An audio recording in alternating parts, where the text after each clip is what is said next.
Tell us a little bit about how lunch works. Well, initially when we start off, the lunch will work that we're going to need folks to, bring their own lunch with them, and and then sometime during the week on a Friday or something, we may have like a day where we offer opportunities for students to buy a lunch, like a Chick-fil-A day or something like that.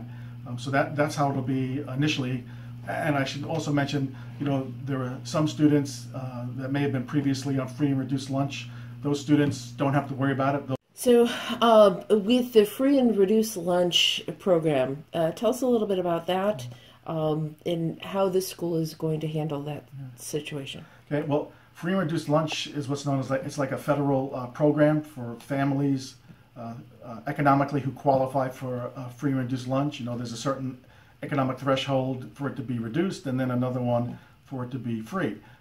And typically the way that's done is parents fill out an application, it's submitted, and then the school's notified who's on the lunch, and there's a process involved in that. But we're not on that free and reduced lunch. However, we also know that there are students who've previously been on free and reduced lunch. So on the way we will identify it on the application, a parent has an opportunity to check yes or no whether they were previously on the free and reduced lunch program. So if they mark. So if you're asking families and students to bring in their lunch to start off with, how does that work? I mean, if you're in a free and reduced lunch situation, you're not going to be bringing in your lunch. You're expecting it to be at the school. That's right. And the way we will know that is because on the application, parents have a block to check that we ask them, were they on the previous school year, were they on free and reduced lunch? And if they mark yes, then we know which students we need to provide those lunches for and how many. And then anyone who didn't mark that, the expectation would be they would bring their own lunch. And of course we will always work one-on-one with families one way or the other, but that's why it's important to really fill out that application accurately. But what I'm a parent, and I'm thinking, okay, my kid's on free or reduced lunch. Right.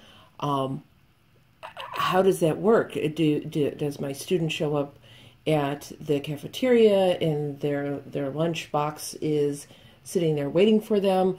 Well, that's a good question. What are the mechanics? I'll tell you, the mechanics and the logistics of it, that's still a few months down the road. We haven't figured that out, but that'll be a logistical issue that we'll have, and students will be notified in advance of what to do. And that process will pretty much remain the same. But we just haven't decided the details of how that process will be. But in the details, are you going to make it so it's discreet? Because you don't want these kids to feel weird about it, right? Yeah. You want them to feel comfortable. You're absolutely right. But those details still have to be worked out. So and anyway, yes, it still have to be worked out. So I'm not really ready to talk about that yet with parents. I think at this point, these parents need to be comfortable in the fact to know that we're prepared to do what's necessary as far as providing those meals is concerned. Okay.